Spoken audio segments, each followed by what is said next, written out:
है, तो अच्छे मजेदार क्वेश्चंस हैं, तो सारे के सारे क्वेश्चंस हम सॉल्व करेंगे। सो इससे आपका ऑसिलेशंस चैप्टर भी बहुत अच्छे से रिवाइज हो जाएगा, थर्मोडायनामिक्स भी रिवाइज हो जाएगा। ऑलराइट, सो चलो शुरू किया जाए फिर क्लास। एक्साइटेड हो क्लास के लिए? ठीक है, तो this is your first question everyone. ठीक है, this is your first question everyone, let's start the class. It is a very good question and it's not very difficult as well. बच्चे इसमें भी क्वेश्चन पढ़ के डर जाते हैं, बट अच्छा क्वेश्चन है ये आपका। ठीक है, तो ये क्वेश्चन पढ़ते हैं। The question is saying that a simple harmonic oscillator, a simple harmonic pendulum of length L and bob mass M is displaced from its equilibrium position O to a point P. Good evening beta Suryansh, good evening बच्चा. So that the height of P above O is H. ठीक है, ये statement समझ में आई बच्चों? ठीक है, आज आपको थोड़े से 10-20 सेकंड भी मैं दूंगी ताकि आप लोग भी खुद क्वेश्चन सॉल्व करने की ट्राई कर पाओ। मेरे बच्चे कल बोल रहे थे कि मैम क्वेश्चन सॉल्व करने का टाइम नहीं मिलता है हमें, तो क्वेश्चन सॉल्व करने का टाइम आप लोग भी लो बच्चों। ठीक है बेटा, क्वेश्चंस के आंसर आने शुरू हो गए हैं। गुड जॉब एवरीवन, सब लोग ट्राई करो क्वेश्चन को सॉल्व करना। आपको बोल रखा है कि आपके पास एक पेंडुलम है जिसकी लेंथ आपको L के बराबर गिवन है और उसका मास आपको M गिवन है। उसको आप एक दूसरी पोजीशन पे ले गए हो, ये आपकी दूसरी पोजीशन है जिसपे आप लेके गए हो। ठीक है बेटा, this is the other position, और आपको बोला गया है कि ये वाली जो पोजीशन है आपकी, this is at some height h। इसकी जो हाइट आपको गिवन है वो आपको h के बराबर गिवन है। ठीक है बेटा, इसको आपको h के बराबर आपको हाइट गिवन है। आपसे पूछा है कि अगर इसको यहां से हम रिलीज कर देंगे तो बताओ कि स्ट्रिंग के अंदर टेंशन कितनी होगी when the Bob is crossing the mean position. Question समझ में आया? क्वेश्चन समझ में आया बच्चों? आपको बोला गया है कि एक पेंडुलम को आप इस साइड पे ले गए, कहां पे लेके गए हो, उसकी हाइट भी आपको गिवन है। अब आपको बोला है कि उस हाइट से आपने इस पेंडुलम को रिलीज कर दिया, तो जब ये अपनी सेंटर वाली पोजीशन पे, इक्विलिब्रियम पोजीशन पे आएगा, आपको बताना है कि इस पेंडुलम के अंदर कितना टेंशन की वैल्यू क्या है। ठीक है, आपको इस पेंडुलम में टेंशन की वैल्यू बतानी है। ऑलराइट, क्वेश्चन बढ़िया है, इंटरेस्टिंग क्वेश्चन है। गुड इवनिंग बच्चों, वेरी गुड। सब बच्चे ऐसे आंसर देना शुरू कर रहे हैं। इसको टी प्राइम से रिप्रेजेंट कर रही हूँ क्योंकि टेंशन को आप टी से करते हो, बट टी आपका टाइम पीरियड भी होता है। ठीक है, तो most of the students have answered D option, so let us see if that is correct और नॉट। सबसे पहले मुझे ये चीज बताओ कि अगर आप इस पेंडुलम को इस हाइट पे लेके जा रहे हो, नहीं बेटा कल तो ऑसिलेशन ही नहीं था, ये क्वेश्चन कल कहाँ से आएगा? अगर आप पेंडुलम को किसी हाइट पे लेके जा रहे हो तो उसमें किस तरीके की एनर्जी डेवलप होएगी? किस तरीके की एनर्जी डेवलप होती है अगर आप पेंडुलम को किसी हाइट से रेस कर रहे हो? पोटेंशियल एनर्जी आती है ना साक्षी बेटा, पोटेंशियल एनर्जी आएगी ना। और कितनी होगी potential energy at point P? कितनी हो जाएगी? क्या होती है potential energy? Work power energy भी रिवाइज हो रहा है। ठीक है, रो जी एच नहीं बेटा, एम जी एच। रो तो उसमें आता है प्रेशर में, है ना। एम जी एच तो होती है आपकी potential energy at this particular point. अब अगर मैं इस पॉइंट पे पेंडुलम को ले आई, ठीक है, उस पॉइंट में इसकी कुछ पोटेंशियल एनर्जी हो गई और यहां से मैंने इसको छोड़ दिया, तो ये जो पूरी की पूरी पोटेंशियल एनर्जी होगी ये काइनेटिक एनर्जी में कन्वर्ट हो जाएगी, है ना। अगर मैं बोल रही हूँ कि इस पॉइंट पे आकर जो भी मेरा पेंडुलम है उसकी वेलोसिटी है v के बराबर, ठीक है, मैं बोल रही हूँ कि मेरे पेंडुलम की वेलोसिटी v के बराबर है, तो ये जो पूरी की पूरी पोटेंशियल एनर्जी होगी ये इस पॉइंट पे काइनेटिक एनर्जी में कन्वर्ट हो जाएगी, है ना बेटा। So I can say that this potential energy will get converted entirely to kinetic energy, entirely to kinetic energy at point O। बहुत अच्छा चैप्टर है ऑनेस्टली स्पीकिंग, मतलब मुझे इस वाले चैप्टर को क्वेश्चन सॉल्व करने में बहुत मजा आता है। ठीक है, ये वाले जो बाकी चैप्टर्स हैं उनके क्वेश्चन इतने फन नहीं है, ऑसिलेशन के चैप्टर के क्वेश्चंस इतने जबरदस्त क्वेश्चंस है ना, मतलब ऐसे मजेदार क्वेश्चन, ऐसे काइनेमैटिक्स में होते हैं ना मजेदार क्वेश्चन, वैसे। तो यहाँ पे इस वजह से मैं डायरेक्टली क्या लिख सकती हूँ बेटा कि half M we square must be equal to M G h. यहां से मेरे पास v की कुछ वैल्यू आ जाएगी। यहां तक क्लियर है? मैंने क्या बोला कि आप अगर पेंडुलम को किसी हाइट पे लेके जा रहे हो तो उस हाइट की वजह से उसमें पोटेंशियल एनर्जी आ जाएगी।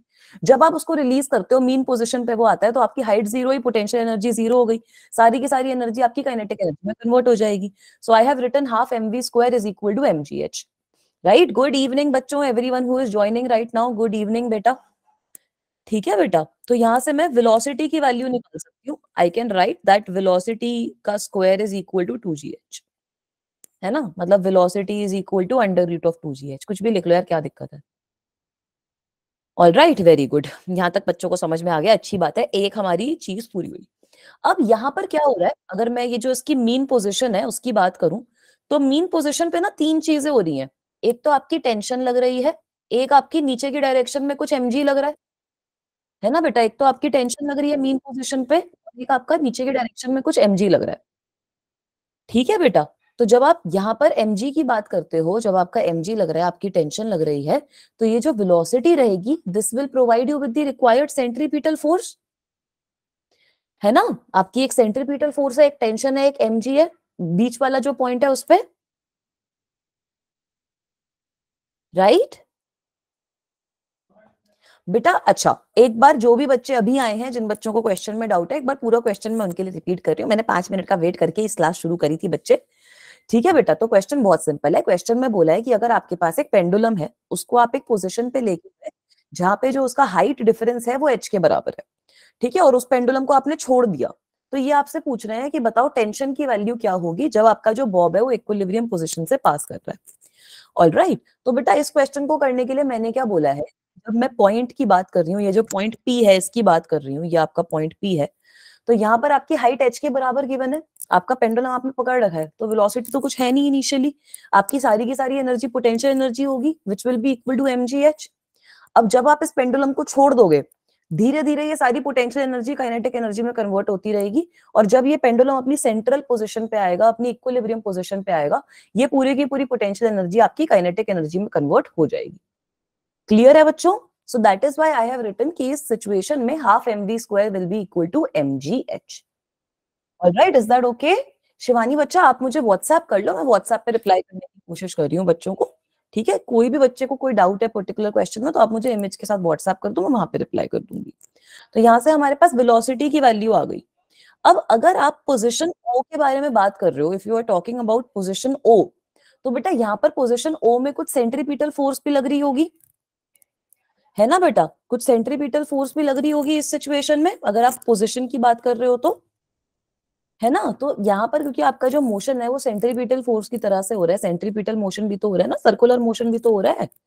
ठीक है बेटा, तो जब आप यहाँ पर इक्वेशन लिखते हो, when you write the equation here at position O, at position O, आपके पास क्या इक्वेशन आएगी कि ये जो आपकी टेंशन है minus mg must be equal to the centripetal force, है ना बेटा, जो ये आपकी टेंशन है minus mg that must be equal to the centripetal force, और सेंट्रीपिटल फोर्स की वैल्यू कितनी होती है, सेंट्रीपिटल फोर्स कितनी होती है बच्चों? ठीक है, अगर बच्चों के पास मेरा नंबर नहीं है तो आप कृष्णकांत सर को भी भेज सकते हो, किसी भी एक टीचर को भेज दो, सब आपके आंसर दे देंगे। ठीक है बच्चों, स्टक नहीं है बेटा, आई थिंक विजिबल है, अभी मैंने लिखा नहीं है सेंट्रीपिटल फोर्स का एक्सप्रेशन। वेरी गुड अंशु, बिल्कुल सही बोल रहे हो बेटा, mv स्क्वायर अपॉन r होती है, तो यहाँ पर मैं लिख सकती हूँ mv स्क्वायर अपॉन, इसका रेडियस कितना हो जाएगा, अब मेरी ये पेंडुलम की वजह से सर्कुलर वाला मोशन हो रहा है ना, तो जो रेडियस होएगा that will be equal to the length of the string, है ना, जो आपका रेडियस रहेगा that will be equal to the length of the string, so I can write it equal to mv square by l।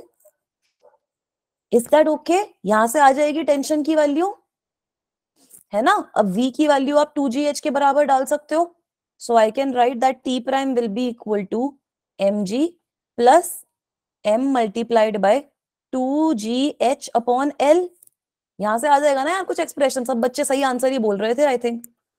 ठीक है, तो यहां से आपके पास t प्राइम की वैल्यू क्या आ जाएगी, mg को कॉमन ले लो, 1 plus 2h upon l। Stuck है, एक सेकेंड, विजिबल है बच्चों? Is this visible guys? ठीक है, समझ में आया क्या हुआ इस क्वेश्चन में? ऑलराइट, सबसे पहले हमने पोटेंशियल एनर्जी बोली कि यार जो भी हम हाइट पे लेके जा रहे हैं पेंडुलम को, उसकी पोटेंशियल एनर्जी बन रही है, वही सारी पोटेंशियल एनर्जी जो होगी that will get converted into kinetic energy, right. ये सारी की सारी पोटेंशियल एनर्जी आपकी काइनेटिक एनर्जी में कन्वर्ट हो जाएगी when the pendulum is passing point O, है ना। यही चीज तो पढ़ी है ना बेटा कि जब एक्सट्रीम एंड्स पे होता है तो पोटेंशियल एनर्जी मैक्सिमम होती है, और जब आपका इक्विलिब्रियम पोजीशन पे होता है तो काइनेटिक एनर्जी मैक्सिमम होती है। तो यहाँ से मैंने वेलोसिटी की वैल्यू निकाल ली। अब मैं क्या बोल रही हूँ, पॉइंट ओ पे आपकी टेंशन लग रही है, mg लग रही है और आपकी सेंट्रीपिटल फोर्स लग रही है, तो वहां से मैंने टेंशन का एक्सप्रेशन निकाल दिया। सो वेरी गुड एवरीवन, जिस बच्चे ने भी करेक्ट आंसर दिया डी, वो अपने आप को अब ना ऐसे अपने साथ टॉफीज रख के बैठा करो, ठीक है, वो आपकी मोटिवेशन के लिए हेल्प करेंगी। जो बच्चा सही आंसर दे रहा है वो एक टॉफी खा सकता है, तो उससे आप लोगों को शुगर रश भी आएगा, so that will also be good for you. Clear है ये वाला क्वेश्चन? जो बच्चे थोड़ा लेट आए थे उनके लिए भी क्लियर है, तभी मैंने थोड़ा धीरे धीरे करवाया ये question. Is it okay guys? ठीक है, ऐसे सही क्वेश्चन करा ऐसे चॉकलेट खा ली, सही क्वेश्चन किया चॉकलेट खा ली, तो फिर घर वाले बोलेंगे ऐसे बच्चा हमारा चॉकलेट से ऑब्सेस हो गया है। ऑलराइट, चलो फिर आगे चलते हैं। Let us solve the next question now. This is also a good question, this is a very good question, and इस तरीके के क्वेश्चन आपके पास है नहीं, और गलत करोगे तो वो भी खा लोगे यार, कुछ नहीं होता यार। इससे मोटिवेट हो जाएंगे। That is a very good पन एक्चुअली, ठीक है, आई एंजॉयड दैट, ऐसे बड़ा स्मार्ट सेंटेंस था वो। नहीं, गुड जॉब। चलो अब ये वाले क्वेश्चन का आंसर बताओ क्या होगा। काइनेटिक एनर्जी क्या होती है? काइनेटिक एनर्जी कब मैक्सिमम होती है, कब मिनिमम होती है, एक बार ये बता दो मेरे को।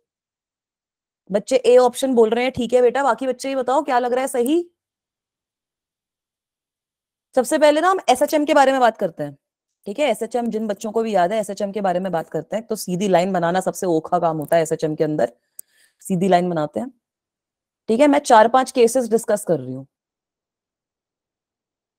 ये 4 डिस्कस कर रही हूँ, ठीक है। इनिशियली लेट मी से कि आपका पार्टिकल यहाँ पे होता है, इनिशियली आपका पार्टिकल यहाँ पे होता है, फिर आपका पार्टिकल इस साइड पे जाता है ना बेटा, उसके बाद आपका पार्टिकल इस साइड पे जाता है, और इसके बाद आपका जो पार्टिकल है वो इस साइड पे वापसी आ जाता है। बेटा एसएचएम कुछ नहीं है, एसएचएम एक special type of oscillatory motion है, जिसके अंदर आपका फोर्स जो होती है it is directly proportional to displacement, बस यही दिक्कत है और कुछ दिक्कत नहीं है, ठीक है। ए बच्चे सही बोल रहे हैं, पहले ये बताओ एसएचएम में यही होता है ना। और फिर फाइनल स्टेप क्या होता है? फाइनल स्टेप क्या होता है कि आपका जो पार्टिकल है वो वापसी अपनी जगह पे आ जाता है। यही हो रहा है, इधर जा रहा है, इधर जा रहा है, फिर इधर जा रहा है, इधर जा रहा है, और फिर इधर जा रहा है ना। तो जब ये होती है पूरी चीज तब हम कहते हैं कि भाई मेरी एक टाइम पीरियड कंप्लीट हो गई। जब ये पूरी चीज हो जाती है तब हम कहते हैं कि पूरा का पूरा एक चीज कंप्लीट हो गया, राइट। हाँ बच्चा शिवानी आप भेज दो ना बेटा व्हाट्सएप पे, अभी आप क्लास पे फोकस करो, ये डाउट्स वगैरह आप बाद में भेज देना बच्चा, ठीक है। अभी देखो क्वेश्चंस जो हो रहे हैं ना, मोमेंट पे फोकस करो कि हाँ मैम क्वेश्चन सॉल्व करते हैं, डाउट्स बाद में भेज देना, नंबर पता चली गया आपको। ऑल राइट, अब यहाँ पर ये वाली पूरी चीज हो रही है एक एसएचएम में, ठीक है। तो ये मैं बोल रही हूँ कि at this point time was equal to 0, और यहाँ पर पहुंचते पहुंचते मेरा एक पूरा एंटायर टाइम पीरियड कंप्लीट हो जाएगा, मेरा एक पूरा एंटायर टाइम पीरियड कंप्लीट हो जाएगा। इस पॉइंट पे मेरा जो टाइम पीरियड होता है वो T/2 तक पहुंच जाता है, आधी ऑसिलेशन की साइकिल हो गई। सो this is T/4, this is 3T/4। सबसे पहले ये चीज बताओ, ये समझ में आई? ये समझ में आई? ये पूरी की पूरी एक ऑसिलेशन है ना, दिस इज वन ऑसिलेशन। तो कितना टाइम लगेगा इस पूरी की पूरी ऑसिलेशन को पूरा होने में? T टाइम लगेगा। तो मैंने ये पांचों सिचुएशंस को ब्रेक डाउन कर दिया कि आपका पार्टिकल इधर गया, वापसी आया, आधा टाइम खत्म हो गया है ना, आधा आपका टाइम पीरियड हो गया, और इस साइड पे गया फिर वापसी आ गया, तो पूरा का पूरा टाइम पीरियड हो गया। अब समझ में आ रहा है बच्चों को? ठीक है चलो इधर आओ। ऑल राइट बेटा, कुछ इंस्टा आईडी वगैरह मत भेजो, एक बार मैं रिपीट कर देती हूँ। यहाँ पे आपकी ऑसिलेशन हो रही है बच्चा, ठीक है। मैंने क्या बोला कि इनिशियली आपका जो पार्टिकल है टाइम इज इक्वल टू 0 पे है, ये पूरी की पूरी एक ऑसिलेशन जब कंप्लीट होती है तब कितना टाइम पीरियड हो जाता है? टी के बराबर, है ना बच्चा। तो इसका मतलब है कि आधी ऑसिलेशन जब हुई, जब मेरा पार्टिकल सेंट्रल पोजीशन पे, इक्विलिब्रियम पोजीशन पे फिर से आया, तब आप T/2 टाइम पीरियड कंप्लीट कर चुके होंगे। तो इसको मैंने डिवाइड कर दिया। अब मुझे आप लोग ये बताओ कि इक्विलिब्रियम पोजीशन पे जब पार्टिकल होता है वेलोसिटी क्या होती है? बताओ बच्चों। अरे बच्चों ये क्लास पे फोकस कर लो, सब ऐसे डिस्ट्रैक्ट हो चुके हैं आज की क्लास में। मैक्सिमम रहती है, वेरी गुड। जब आप इक्विलिब्रियम पे होते हो तो वेलोसिटी आपकी मैक्सिमम होती है, मतलब kinetic energy maximum, kinetic energy maximum. और जब आप यहाँ पे होते हो लास्ट क्या कहते हैं इसको, सबसे मैक्सिमम एम्पलीट्यूड वाली पोजीशन पे, तब वेलोसिटी कितनी होती है? वेलोसिटी कितनी होती है उस केस में बेटा? वेलोसिटी 0 होती है, मतलब काइनेटिक एनर्जी 0, के इक्वल टू 0 हो गया। तो अब ग्राफ को ऑब्जर्व करो। अब ग्राफ कैसा बनना चाहिए कि 0 पे काइनेटिक एनर्जी मैक्सिमम है, T/4 पे आपकी काइनेटिक एनर्जी 0 है, उसके बाद T/2 पे जो काइनेटिक एनर्जी है वो फिर से मैक्सिमम हो गई, है ना। T/2 पे जो काइनेटिक एनर्जी है वो फिर से मैक्सिमम हो गई क्योंकि वेलोसिटी मैक्सिमम है, के मैक्स। यहाँ पर आपकी काइनेटिक एनर्जी 0 हो गई, ठीक है, और टी पे आपकी काइनेटिक एनर्जी फिर से मैक्सिमम हो गई। तो बेटा करेक्ट आंसर इसका अब सब बच्चों को दिख गया होगा, that option D is the right answer. यही सेम क्वेश्चन मैं आपका पोटेंशियल एनर्जी में भी फॉर्म कर सकती हूँ, यही सेम क्वेश्चन मैं आपका पोटेंशियल एनर्जी में भी फॉर्म कर सकती हूँ। उसका जो ग्राफ बनेगा वो उल्टा बनेगा, ठीक है। पोटेंशियल एनर्जी आपकी 0 होती है, अब काइनेटिक एनर्जी मैक्सिमम है, तो उसका जो ग्राफ बनता है वो उल्टा बनता है। उसका ग्राफ बल्कि इस तरीके से बनता है, ये जो ए वाला ग्राफ है ना वो एक तरीके से पोटेंशियल एनर्जी का ग्राफ है। इज इट ओके गाइस, समझ में आया ये क्वेश्चन? अच्छा क्वेश्चन है, इस तरीके के क्वेश्चन एक्सपेक्ट कर सकते हो, बहुत अच्छा क्वेश्चन है ये, ठीक है। इसमें बच्चे यही कंफ्यूज होते हैं कि मैम ये T/4 T/2 वगैरह सब कुछ क्या है, ठीक है। चलो एसएचएम की भी फील आ गई होगी कि हाँ मैम ऑसिलेशन चैप्टर पढ़ रहे हैं, समझ में आ गया।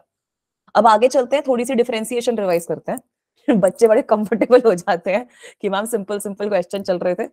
तुषार बच्चा मैंने कुछ नहीं बोला, मैंने बोला कि एट टाइम 0 जब आपका पार्टिकल अपनी मीन पोजीशन पे है काइनेटिक एनर्जी मैक्सिमम होती है क्योंकि वेलोसिटी मैक्सिमम है, तो काइनेटिक एनर्जी की वैल्यू मैक्सिमम है इधर। जब आपका पार्टिकल एक्सट्रीम पोजीशन पे आया काइनेटिक एनर्जी 0 हो गई, that is happening at T/4। जब फिर से मीन पोजीशन पे आया तब आपकी काइनेटिक एनर्जी फिर से मैक्सिमम हो गई क्योंकि वेलोसिटी मैक्सिमम है। फिर जब इस साइड पे गया एम्पलीट्यूड पोजीशन पे गया तब काइनेटिक एनर्जी 0 हो गई and then it is again becoming maximum. तो यहां तक पूरी की पूरी मेरी जो साइकिल है वो कंप्लीट हो जाती है, ठीक है तुषार बेटा। बेटा कमेंट ऑफ कर दिया तो बच्चों को क्वेश्चन समझ नहीं आए कुछ पता नहीं चल पाएगा। कमेंट्स ऑन रहने दो बच्चा। All right, very good. Now let's come to the next question. This is also a good question. बच्चे खुद भी सॉल्व करने की कोशिश करेंगे, खाली सारे क्वेश्चंस मेरे को सॉल्व नहीं करने हैं, ठीक है। आप लोग भी सॉल्व किया करो, आपका क्वेश्चन देखते ही सॉल्व करने का मन करना चाहिए कि हाँ मैम हम सॉल्व करेंगे।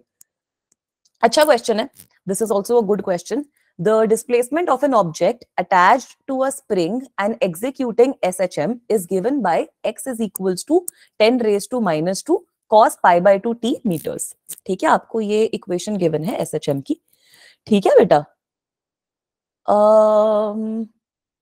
आप प्रो हो तो करो क्वेश्चन सॉल्व, शबनम बोल रहे हैं। चलो बेटा बताओ, सही ऑप्शन बताओ। आपको बताना है कि किस टाइम पे आपकी मैक्सिमम स्पीड अकर करेगी, what is the time eight which maximum speed will occur, ठीक है। तो अच्छा क्वेश्चन है, टाइम लगेगा, गूगल गूगल नहीं करना है, ठीक है। सब लोग ऐसे सॉल्व करके दो, ये जो ऐसे हंस रहे हैं ना सब बच्चे चैट में, जैसे मैं भी स्टूडेंट रह चुकी हूँ, ठीक है। तो ये सब टैक्टिक्स मुझे मत बताओ आप लोग कि हाँ मैम गूगल कर लेंगे, ये कर लेंगे, वो कर लेंगे, ठीक है, वेरी गुड। हाँ अपने हाथों से सॉल्व करो, अच्छी बात है। समझ नहीं आया क्वेश्चन, मैं समझाती हूँ बेटा। यहाँ पे आपको क्या बोला गया है, आपको डिस्प्लेसमेंट गिवन है एक ऑब्जेक्ट की, मतलब एक्स की वैल्यू आपको गिवन है, ठीक है। एक्स की वैल्यू आपको कितनी गिवन है, 10⁻⁻² cos of π/2 t in meters, ठीक है। This is the value which is given to you. आपसे पूछा है कि बताओ अब स्पीड की वैल्यू जो होती है, की वैल्यू चेंज होती है ना बच्चा, स्पीड की जो वैल्यू रहती है वो चेंज होती रहती है, ठीक है बेटा। तो स्पीड की वैल्यू आपको बतानी है कि किस पॉइंट पे मैक्सिमम होगी, ठीक है। That is your answer. All right बेटा, क्लास पे फोकस करो। सब बच्चे क्यों इतना डिस्ट्रैक्टेड हैं आज की क्लास में बच्चों, ठीक है। या तो फिर एक काम करते हैं, थोड़े टाइम के लिए चैट को डिसेबल कर देते हैं, ठीक है। I will switch it on after some time ताकि आपको कोई दिक्कत ना हो।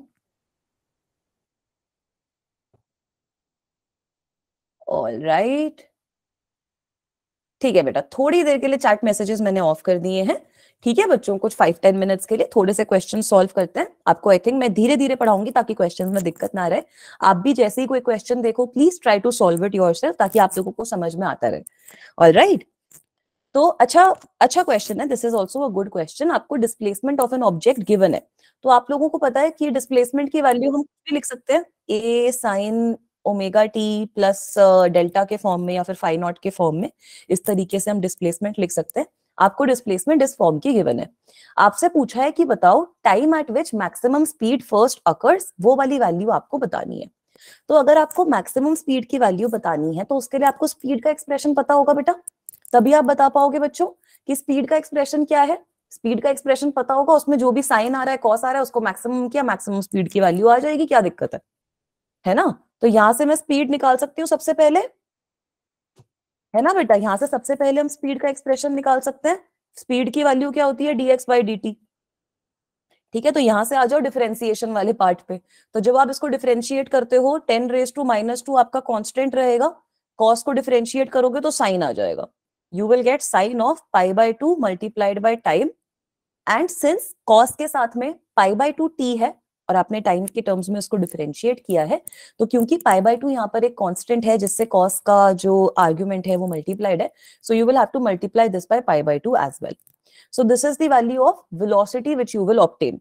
तो यहां से आप देख सकते हो वेलोसिटी मेरे पास कितनी आई, 10⁻² multiplied by pi divided by 2। इसका नेगेटिव भी आएगा क्योंकि कॉस का नेगेटिव होता है, सो that is not a very big issue. Negative positive खाली डायरेक्शन के लिए थोड़े हेल्पफुल रहते हैं, बाकी कुछ बहुत बड़ा इशू नहीं है उनसे। So I can write negative π/2 10⁻² sine of π/2t। अब आप लोगों को भी पता है, मुझे भी पता है कि इसकी वैल्यू मैक्सिमम कब होएगी, इसकी वैल्यू मैक्सिमम कब होएगी? पाई कांस्टेंट है, 2 कांस्टेंट है, 10⁻² कांस्टेंट है। इसकी वैल्यू आपकी मैक्सिमम कब होगी? जब जो साइन की वैल्यू है वो मैक्सिमम है ना बेटा? साइन की वैल्यू जब मैक्सिमम है तभी इसकी वैल्यू भी मैक्सिमम होती है, राइट? और साइन की वैल्यू मैक्सिमम होने का मतलब क्या है? That sine of π/2t must be equal to 1। ठीक है, बहुत सिंपल क्वेश्चन है, बहुत अच्छा क्वेश्चन है। इसमें डिफरेंशिएशन का कॉन्सेप्ट भी आ गया, मैक्सिमम वेलोसिटी निकालनी भी आ गई। अब साइन की वैल्यू 1 कब होती है? जब साइन आपका π/2 के बराबर होता है। तो अगर मैं इन दोनों आर्ग्यूमेंट्स को कंपेयर करती हूं, I will write π/2t must be equal to π/2। तो यहां से बेटा मेरे पास टाइम की वैल्यू आ जाएगी 1 सेकेंड्स के बराबर। All right, it is a very good question, अच्छा क्वेश्चन है, स्मार्ट क्वेश्चन कहते हैं इसको। तो ऑप्शन सी आपका यहाँ पे सही आंसर है, that is 1 seconds. All right, कुछ बच्चों ने हैंड रेज कर रखी है। Let me try to enable the chat option and see कि क्या दिक्कत हो रही है। लिख दो बेटा क्या दिक्कत हो रही है। क्वेश्चन समझ में आया? क्वेश्चन अच्छा लगा? हमारे पास डिस्प्लेसमेंट की वैल्यू थी, है ना बेटा? डिस्प्लेसमेंट की वैल्यू थी हमारे पास। एक बार रिपीट कर देती हूँ, बच्चे बोल रहे हैं। इस क्वेश्चन में आपको डिस्प्लेसमेंट की वैल्यू गिवन है बच्चा। आपसे पूछा है कि बताओ आपकी किस टाइम पे मैक्सिमम स्पीड अकर करेगी। ठीक है बेटा, तो डिस्प्लेसमेंट की वैल्यू गिवन है, उसको डिफरेंशिएट करके हम वेलोसिटी की वैल्यू निकाल सकते हैं, है ना? डिस्प्लेसमेंट की वैल्यू गिवन है, उसको डिफरेंशिएट करके वेलोसिटी की वैल्यू निकाल सकते हैं। तो जब डिफरेंशिएट मैंने किया तो कॉस का आपका साइन में कन्वर्ट हो जाता है। ठीक है, तो साइन कॉस π/2t से आपके पास साइन π/2t आ गया, नेगेटिव आ गया। ठीक है बेटा, कोई नहीं बच्चा, त्रिशा आज थोड़े से लेट हो गए और π/2 है क्योंकि आर्ग्यूमेंट में कॉस के, तो π/2 से मल्टीप्लाई हो जाएगा। तो ये आपके पास वेलोसिटी का एक्सप्रेशन आ गया। ऐसा ही क्वेश्चन ना सेम आपका एक्सेलरेशन में भी फॉर्म कर सकते हैं। उसके लिए आपको एक और बार डिफरेंशिएट करना होगा बेटा। जब इसको डिफरेंशिएट करते हो, अगर आप कॉस थीटा को डिफरेंशिएट करते हो तो आपके पास माइनस साइन थीटा आता है ना बेटा? हाँ, तो m कांस्टेंट है ना, वो तो मीटर्स है। m को आप मत देखो, m तो आपका मीटर्स है, वो तो आपको ऐसा यूनिट गिवन है। आप इसको t के टर्म्स में डिफरेंशिएट कर रहे हो ना बच्चा, है ना? आप इसको t के टर्म्स में डिफरेंशिएट कर रहे हो, तो आपके पास वेलोसिटी की वैल्यू आ गई। अब हमने क्या बोला कि वेलोसिटी की वैल्यू मैक्सिमम होनी चाहिए। तो वेलोसिटी की वैल्यू तो मैक्सिमम तब होगी ना जब साइन की वैल्यू 1 होगी। वेलोसिटी की वैल्यू मैक्सिमम कब होएगी? जब साइन की वैल्यू 1 होएगी, है ना बेटा? तो मैंने वही किया, बस साइन π/2 t की वैल्यू 1 पुट करी, t की वैल्यू मेरे पास 1 आ गई, क्योंकि 1 कब होता है? साइन π/2 पे। बेटा जब आप कॉस को डिफरेंशिएट करते हो तो आपके पास साइन आता है, तो मैंने यहाँ पे मतलब नेगेटिव ऑफ साइन आता है तो माइनस ऑफ साइन लिख दिया।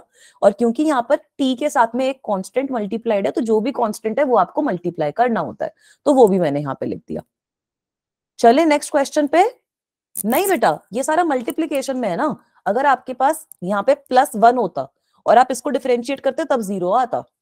अगर कोई कांस्टेंट मल्टीप्लीकेशन में तो वो मल्टीप्लाई हो जाता है, उसमें कोई दिक्कत की बात नहीं है।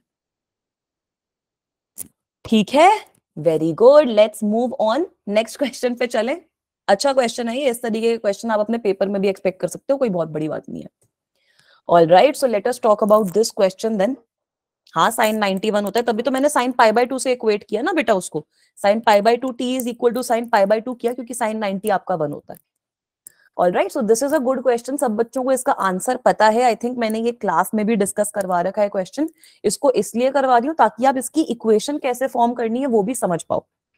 Alright, Nitika is saying D, ठीक है बेटा। बाकी बच्चे ये बताओ क्या सही लग रहा है? डी ऑप्शन सही लग रहा है, ठीक है।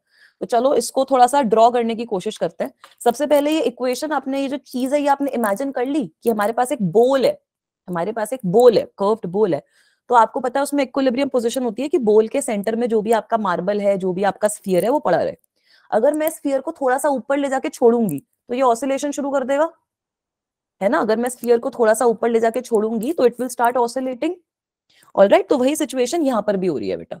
अगर मैं इसको ड्रॉ करने की कोशिश करूं, if I am trying to draw it, थोड़ी ड्रॉइंग मेरी बेकार है बट ठीक है, आप बच्चों के लिए ये ट्राई करने की कोशिश करेंगे। ठीक है, तो ये आपके पास बोल है एक, इसमें आपका स्फीयर है, you are having some sphere here, ये इसकी इक्विलिब्रियम पोजीशन है। ठीक है, आपके पास ये इसकी इक्विलिब्रियम पोजीशन है, आप स्फीयर को इधर ले गए बेटा। आई am saying that you took the sphere here. तो अब आप यहां से देख सकते हो कि कुछ भी, मतलब कोई भी पॉइंट है ये जिसका रेडियस कुछ आर के बराबर होएगा, यहाँ पर जो डिस्टेंस कवर करेगा स्फीयर, कितना डिस्टेंस कवर करेगा उसको मैं एक्स बोल सकती हूँ। इस तरीके से मैं रैंडम कुछ भी चीज तो ड्रॉ कर सकती हूँ ना बेटा। ठीक है साइमा बच्चा, मैं बताती हूँ एसएचएम, तो एसएचएम में वेलोसिटी तो आपकी चेंज होती है ना बेटा, क्या दिक्कत है? हाँ, ये अगर आप प्रैक्टिकल तरीके से देखते हो तो आप ये बोल सकते हो कि मैम इस केस में एम्पलीट्यूड डिक्रीज होएगा, उस पर भी मैं आ रही हूँ अभी। तो इसको अगर मैं कंपेयर करूं, suppose this angle is theta, if I start to compare it, तो I can write it something like this. इस तरीके का अगर मेरे पास वेज है जिसका एंगल थीटा है, जिसपे से ये जो स्फीयर है ना वो आपका नीचे एक तरीके से रोल कर रहा है, तो ये उसी तरीके की सिचुएशन हो गई जहां पे आपका स्फीयर नीचे रोल कर रहा है। अभी देखा बेटा मैंने क्या बोला कि यहाँ पर आपका ये वाली जो सेम सिचुएशन है, इसको मैं छोटे एंगल के लिए, अगर थीटा की वैल्यू काफी छोटी है तो इस तरीके से ड्रॉ कर सकती हूँ कि आपका स्फीयर एक वेज से नीचे गिर रहा है। कर सकती हूँ, नहीं कर सकती? अब जब आपका ऐसे कोई स्फीयर वेज से नीचे गिरता है तो आप लोगों को याद है कि मैम यहाँ पर जो mg साइन थीटा वाली टर्म होती है वो रिस्पॉन्सिबल होती है, mg कॉस थीटा वाली टर्म तो आपकी नॉर्मल वगैरह से बैलेंस आउट हो जाती है, mg साइन थीटा वाली जो टर्म होती है वो आपकी को कॉज करती है। ठीक है, तो जब आपकी डिस्प्लेसमेंट थीटा के बराबर है, जब आपकी जो एंगुलर डिस्प्लेसमेंट है वो थीटा के बराबर है, तो मैं फोर्स की वैल्यू लिख सकती हूँ माइनस mg साइन थीटा के बराबर। Is this okay? ये चीज समझ में आई? हाँ, ये बैंक रोड वाला कॉन्सेप्ट समझ लो, ये चैप्टर, यार ये जो चैप्टर है ना ये उस चैप्टर का भाई है। ये जो आपने वो पढ़े थे ना चैप्टर्स, न्यूटन वगैरह, न्यूटन लॉ हो गया, वो पावर एनर्जी हो गया, सारे कॉन्सेप्ट इस चैप्टर में लगते हैं। ऐसा इसलिए हो रहा है बेटा क्योंकि अगर आप यहाँ पर इसका फ्री बॉडी डायग्राम ड्रॉ करोगे तो आपके पास एक तो ये mg फोर्स आती है नीचे की साइड पे, उसके कंपोनेंट करोगे तो mg sine theta mg cos theta आएगा। mg कॉस थीटा आपका नॉर्मल फोर्स से, नॉर्मल रिएक्शन से बैलेंस हो जाता है। तो जो फोर्स है आपकी जो रिस्पॉन्सिबल है स्फीयर को नीचे लाने के लिए, that is directly equal to mg sine theta, है ना। तो अब अगर मैं बोलूं, अब अगर मैं बोलूं कि consider very small displacement, consider small displacement, तो बेटा स्मॉल डिस्प्लेसमेंट की ना एक खासियत होती है कि स्मॉल डिस्प्लेसमेंट के केस में आप साइन थीटा को नियरली इक्वल ले सकते हो थीटा के। You can imagine that sine theta is nearly equal to theta itself. ठीक है, आप साइन थीटा को नियरली इक्वल टू थीटा ले सकते हो। तो मैं एफ को क्या लिख सकती हूँ? हाँ बेटा बिल्कुल सही रितेश बच्चा, तो मैं एफ को डायरेक्टली लिख सकती हूँ mg थीटा के बराबर। तो यहीं से आप देख लो कि एसएचएम तो हो रही है ना, फोर्स आपकी डायरेक्टली प्रोपोर्शनल आ गई डिस्प्लेसमेंट के। अगर आप लोगों को और प्रूफ चाहिए तो आप यहां से देख सकते हो कि थीटा की value will be equal to what? Theta की value will be equal to X upon R, है ना। यही तो होती है ना, थीटा की वैल्यू एक्स अपॉन आर के बराबर आएगी, जो भी इसका रेडियस है डिवाइडेड मतलब एक्स अपॉन आर के बराबर आएगी। ठीक है, टैन थीटा की जरूरत नहीं है ना लेकिन बच्चा हमको, तो इसकी वैल्यू मैं ऐसे भी लिख सकती हूँ minus mg x upon r. So you guys can see that force is coming out to be directly proportional to, force is coming out to be directly proportional to minus x. तो अगर आप acceleration भी देखोगे वो भी आपकी आ जाएगी minus g x upon r. Acceleration is also coming out to be directly proportional to minus x. So this is an example of SHM. ठीक है, ये आपका सिंपल हार्मोनिक मोशन का एग्जाम्पल है। Is that okay? अब बेटा जिस बच्चे ने ये कहा था कि मैम इस सिचुएशन में एम्पलीट्यूड डिक्रीज होएगा, तो बेटा आप बिल्कुल सही बोल रहे हो, बट हम फिजिक्स वाले बच्चे हैं ना, हम फिजिक्स में सारी एम्पलीट्यूड वगैरह के हिसाब से सोचते ही नहीं। हम बोलते हैं कि भाई फ्रिक्शन नहीं हो रहा, कुछ नहीं हो रहा, सब कुछ आइडियल केस है। ठीक है, तो क्वेश्चंस में अगर आपको गिवन नहीं है कि हाँ भाई एयर रेजिस्टेंस है या फिर कुछ ऐसा है, तो आप प्रैक्टिकल से नहीं सोचोगे इतना कि प्रैक्टिकल की सिचुएशन में आपका एम्पलीट्यूड कम होता है, जो आप बिल्कुल सही बोल रहे हो। बट यहाँ पे आप सोचोगे कि हाँ ये आइडियल केस है, आपका ये मार्बल जो है वो इन्फिनिटी तक ऑसिलेट करता रहेगा। ठीक है बेटा, एक्सपोनेंशियल मोशन अलग होता है बेटा, वो अभी आपको नहीं कवर करना है। कॉफी लाओ भाई, बच्चों के सही हो गए आंसर। आगे चलें, अगला क्वेश्चन सॉल्व करें, that is also a very good question. बेटा ऑसिलेशन के नोट्स में ऑलरेडी डाल चुकी हूँ, ऑसिलेशंस वाला पूरा चैप्टर के नोट्स और रिकॉर्डिंग दोनों अवेलेबल है बच्चा। समझ में आ गया? ये क्वेश्चन ना बच्चों को लगता तो है कि हाँ मैम सिंपल हार्मोनिक मोशन होगा, रीजन समझ नहीं आता, इसलिए इसकी इक्वेशन भी मैंने डिराइव कर दी है। चलो let us move to the next question. This is also a very good question. ठीक है, हाँ आज वाली क्लास के तो मैं कर दूंगी बच्चा, आज वाली क्लास जब खत्म होगी तब कर दूंगी ना बेटा। बेटा एक्सेलरेशन आपकी फोर्स डिवाइडेड बाय मास होती है ना, तो वहां से गायब हो गया। ठीक है, एक्सेलरेशन आपकी फोर्स डिवाइडेड बाय मास होती है ना बच्चा। स्टक है, एक सेकेंड, अभी आ जाएगा क्वेश्चन यार, अभी आ गया। तो ये अच्छा क्वेश्चन इसलिए है क्योंकि बच्चों को अगेन जिस टॉपिक में कंफ्यूजन होती है, जिसकी वजह से मैंने ये क्वेश्चन चूज किया, वो ये होती है कि अगर आपके हमने पढ़ा था कि हम A sine omega T plus five से लिखते हैं अपना डिस्प्लेसमेंट, बट अब अगर आपका A sine omega T plus A cos omega T दोनों आ गए डिस्प्लेसमेंट में, तब आप टोटल एनर्जी कैसे निकालोगे? तब आप टोटल एनर्जी कैसे निकालोगे, वो हम इस क्वेश्चन में डील करेंगे। ठीक है, तो बच्चे आंसर करना शुरू कर चुके हैं, good job. Let me tell you that A option is not correct. ठीक है, आप directly half m a square omega square इसको नहीं लिख सकते, क्योंकि इस सिचुएशन में, ये जो एक्स वाली सिचुएशन है, यहाँ पे आपका एम्पलीट्यूड चेंज हो जाएगा, इसको भी मैं अभी समझाऊंगी। ऑलराइट, यहाँ पे आपका जो एम्पलीट्यूड रहता है वो चेंज हो जाता है। बेटा वेव का एक लेक्चर और बचा है, उसके बाद वो चैप्टर पूरा हो जाएगा। तो चलो देखते हैं ये क्या हो रहा है। हमें गिवन है x is equal to a sine omega T plus A cos omega t, है ना, यही एक्स की वैल्यू गिवन है। अब अगर आप एसएचएम की बात करो तो एसएचएम में एक्स की इक्वेशन क्या होती है? एसएचएम में एक्स की इक्वेशन होती है कुछ ऐसी, कैपिटल ए जो भी इसका यार हमारे पास एम्पलीट्यूड है, A sine omega T plus five. बेटा आई थिंक आपके सर आपकी मंडे से क्लासेस लेनी शुरू कर देंगे, ठीक है, उनकी तबीयत ठीक हो जाए बस। डिफरेंशिएशन करने की जरूरत नहीं है बच्चा इस सिचुएशन में। यहां तक क्लियर है सब बच्चों को कि हाँ मैम ये तो हमारी इक्वेशन ही होती है ना एसएचएम की। तो बेटा यहाँ पर ना एक ट्रिग्नोमेट्रिक आइडेंटिटी लगती है आपकी। ठीक है, ट्रिग्नोमेट्रिक आइडेंटिटी क्या लगती है कि sine A plus B is equal to sine A cos B plus cos A sine B. Alright, that is your trigonometric identity कि sine A plus B is equal to sine A cos B plus cos A sine B. तो यहां से मैं लिख सकती हूँ कि x की वैल्यू कितनी है, एक तरीके से amplitude multiplied by sine omega t cos five plus amplitude multiplied by sine cos omega t, amplitude multiplied by cos omega t sine five. ठीक है, क्योंकि मैंने यहाँ पे ट्रिग्नोमेट्रिक आइडेंटिटी लगा दी, क्या, that sine of a plus B is equal to sine A cos B plus cos A sine B.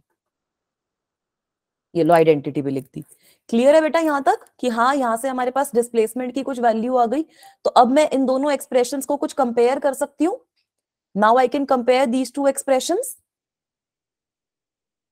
Now I can compare these two expressions guys. तो यहां से आप एक इंपॉर्टेंट चीज ये देख रहे हो कि साइन ओमेगा टी तो कॉमन है, यहाँ पे आपके पास क्या बचा, ए कॉस फाइव। तो यहां से आप देख सकते हो A cos five is coming out to be equal to A, है ना, and A sine five is also coming out to be equal to A. ठीक है, ये मेरे पास एक दो इक्वेशन बन गई। अगर अगर मुझे अब ये ए की वैल्यू निकालनी है, I want to find out the value of capital A in this case, मुझे कैपिटल ए की वैल्यू निकालनी है क्योंकि वो है मेरा रिजल्टेंट एम्पलीट्यूड। अगर आपको इस तरीके से दो तीन वेव का सुपर पोजिशन गिवन है ना, तो आपको अपना रिजल्टेंट एम्पलीट्यूड निकालना है एनर्जी निकालने के लिए। So if I square and add these two equations, squaring and adding, squaring and adding 1 and 2, तो मेरे पास क्या आएगा यार, बड़ा सिंपल सा कुछ आ जाएगा ना, A square cos square five plus A square sine square five is equal to 2a square. Stuck है, एक सेकेंड, विजिबल है बेटा? मैंने क्या बोला कि ये जो फर्स्ट और सेकंड इक्वेशन है, अगर मैं इनको स्क्वायर करके ऐड कर दूंगी तो मेरे पास ऐसा कुछ आ जाएगा that a square cos square five plus A square sine square five must be equals to 2a square. तो यहां से आ गई ए स्क्वायर की वैल्यू, यहां से आ गई ना, मेरे पास आ जाएगी equation a square is equal to 2a square के बराबर, है ना। अब आपको एनर्जी पता है कितनी होती है, energy is half m omega square multiplied by capital A square, where capital A is the amplitude of the resultant जो हमारे पास आ रही है, इन दोनों को सुपर इम्पोज करके जो एम्पलीट्यूड आ रहा है वो। तो जब मैं यहां पर ये चीज सब्स्टिट्यूट करूंगी, एनर्जी का एक्सप्रेशन आ जाएगा मेरे पास m omega square a square के बराबर। ये चीज समझ में आई सबको कि क्या करना है?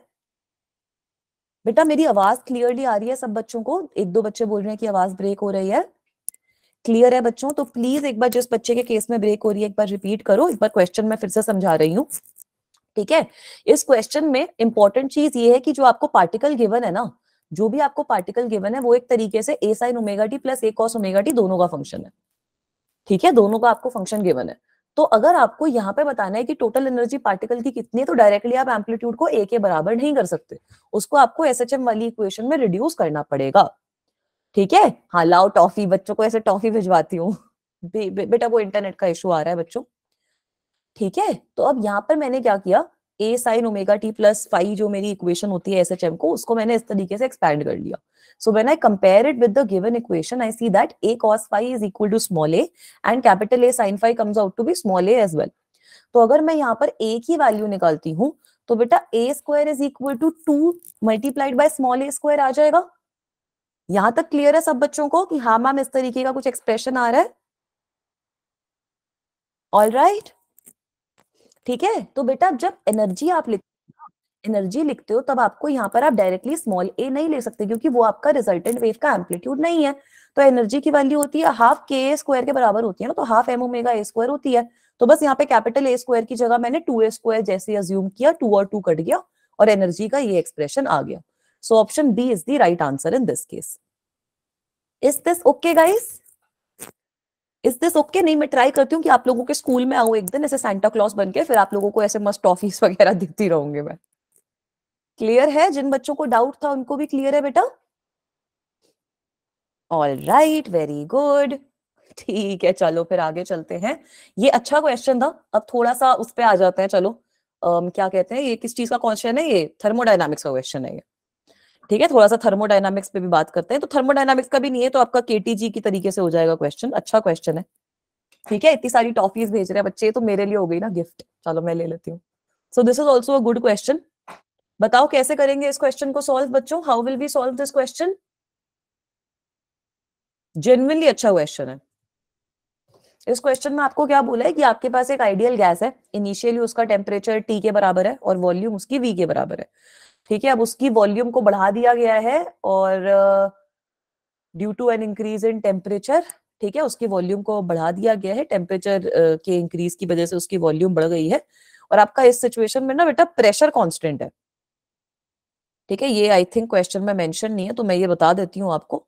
इस इक्वेशन में आपका जो प्रेशर है वो आपका कांस्टेंट है, ठीक है? Pressure is remaining constant in this case. तो ये एक अजीब सी क्वांटिटी आपको गिवन है डेंसिटी की, आपको बताना है कि ये टेम्परेचर के साथ कैसे चेंज हो रही है। तो सब बच्चों को इसका आंसर ऑलरेडी पता है, तो बताऊं कैसे सॉल्व करना है? It is a good question.